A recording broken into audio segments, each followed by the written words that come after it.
Good to see you. Nice to see you. I thought you were going to wear your Eagles jersey. No, it's underneath this, actually. Oh, okay. Yeah. Any Eagles fans out there? That's all right. I knew that. 4-0. 4-0. Let's Can go. you believe it? Best team in the NFL.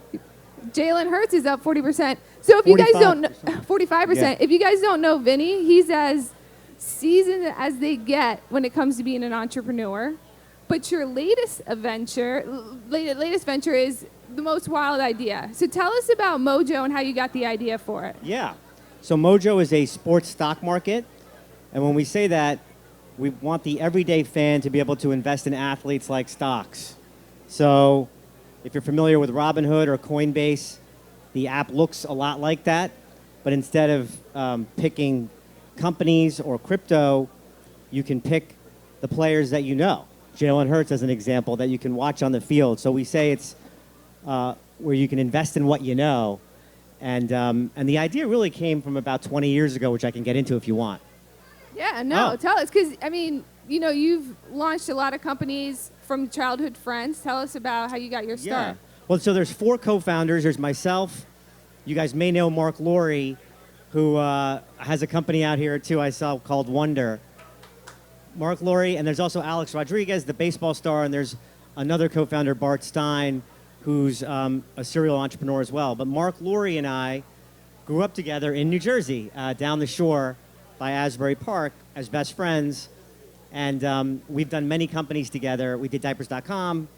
We supported each other with Jet and then My Media companies. But the first company that we ever did, when I was much, much younger, it was in the late 90s, and it was called The Pit.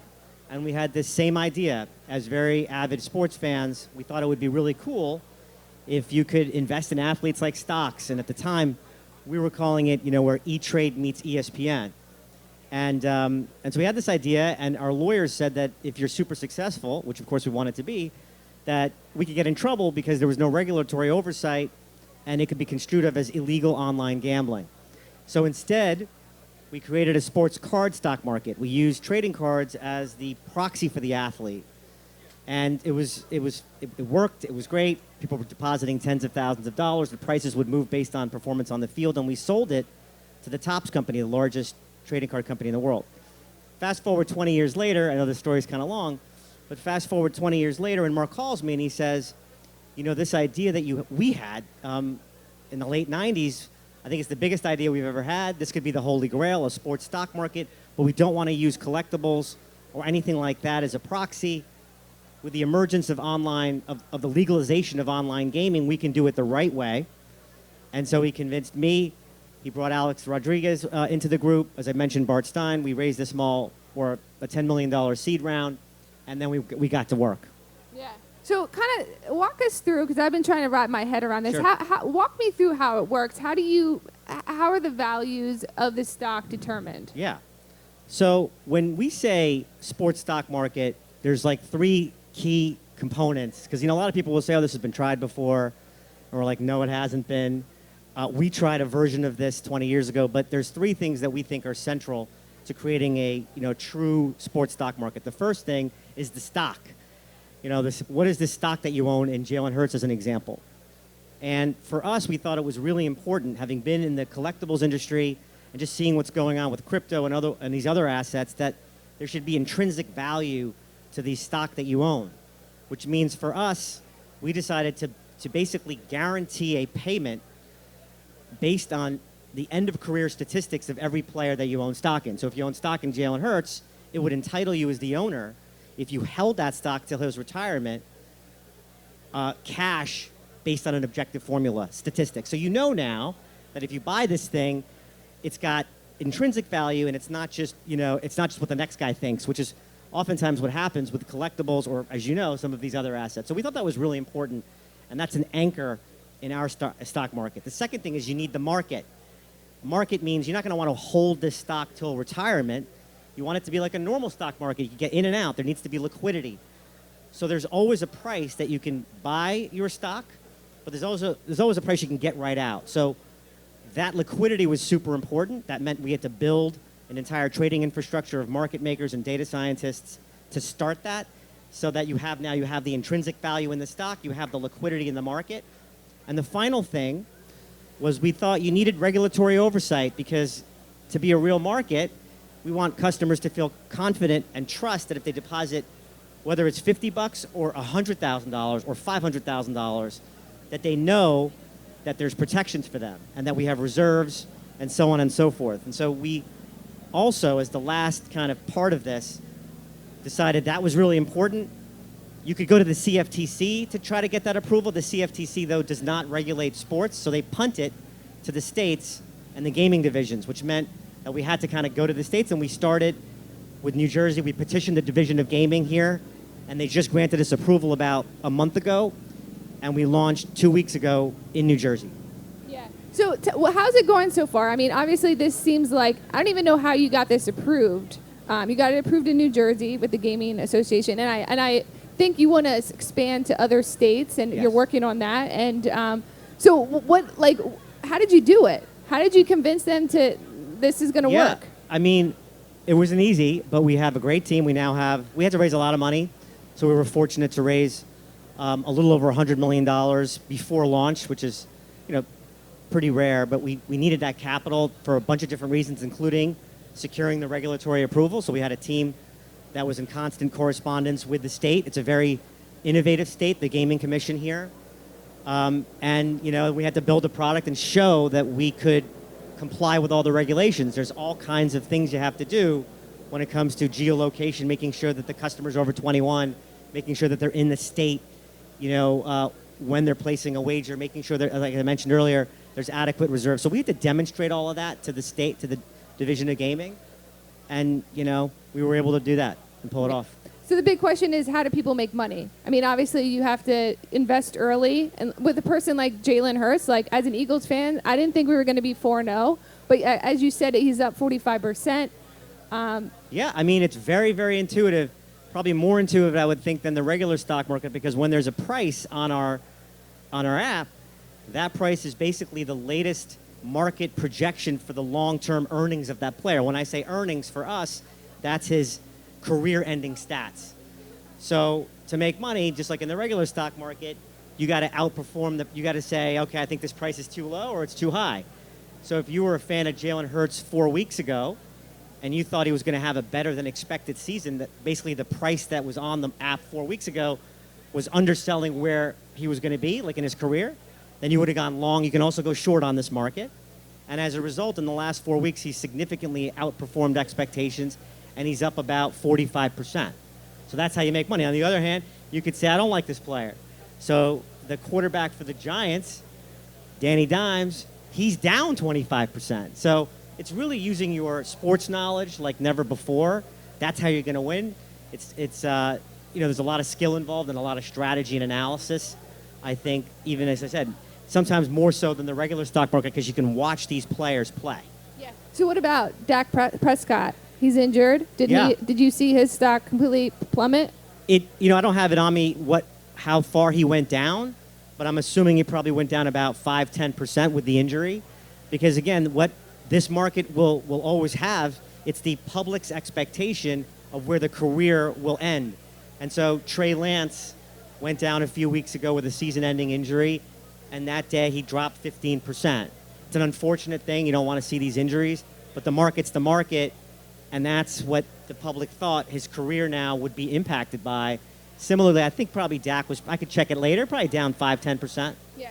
So for me, it would be hard to hold on an athlete, because as you know, as a sports fan, it's ups and downs throughout the season. I would assume, what kind of trends are you seeing with your users right now? Week 4 of the NFL. Are people trading throughout the game, or how's it going? No, it's a great question. So we're only 2 weeks old, a little over 2 weeks old. And so what we've seen is we've got over 10,000 downloads, and we haven't really done a lot of marketing. Highly engaged, loyal base, checking the app, the prices. And to your point, there was always a question, and there still is, like, what's the average holding time? What we're finding is that even in these 2 weeks, and many people have just, 3 days, like this is 2 weeks of users, and the oldest cohort is September 19th, we've seen 30% of positions already close. And of those 30% of positions, I think something like 50% close within 48 hours. So Sunday's a big day for us, or Monday or Thursday when the game goes on. because there's another component to our market where we have a multiplier. And so while a price might go up 5, 10% with a game, you can choose a 10x multiplier or a 15x multiplier. Now your returns or losses will be juiced, 50%, like 10 times what the normal is. So if you had taken a multiplier on Jalen Hurts, he's up 45%. If you had taken a 10x multiplier, you'd be up 450%. So yeah, you are seeing this kind of movement with people trading in and out of positions. You can actually trade during the game live as well. Yeah. How do you make money? So we charge a small commission on the platform. Right now, it might be a little different later, but right now it's a small 1% commission when you open a trade, and there's no cost to exit a position. So it's a commission-based revenue model. Yeah. So how are you marketing this? How are you, getting out there? I mean, we all know people love to bet on sports. Yeah. So again, only 2 weeks old, and we're just in the state of New Jersey. We'll be rolling out additional states in 2023. And we'll do the traditional stuff. We haven't really done it yet, the normal ads that you'll see. We actually have a lot of local marketing. We have a mobile truck, the Mojo mobile going around, handing out free shares at bars and games. But I think the sort of most interesting thing to me, and where we've gotten the most traction so far, is the content piece of our market. So we are creating this new sort of NASDAQ of sorts, or New York Stock Exchange for athletes. And as you know, there's a whole industry, financial industry, media industry that covers the markets, the CNBCs and the Bloombergs. Our hope is that there will be an entire sports industry or media industry covering our market. And we've already started to see that because it's just interesting content. So just in the first 2 weeks, we've had ESPN refer to our prices 3 times. Kenny Pickett, quarterback, came in for Pittsburgh, where there was a little bit unclear whether he was going to play this year. And when he came into the game, I think his price shot up 20%. Trubinsky went down 15%.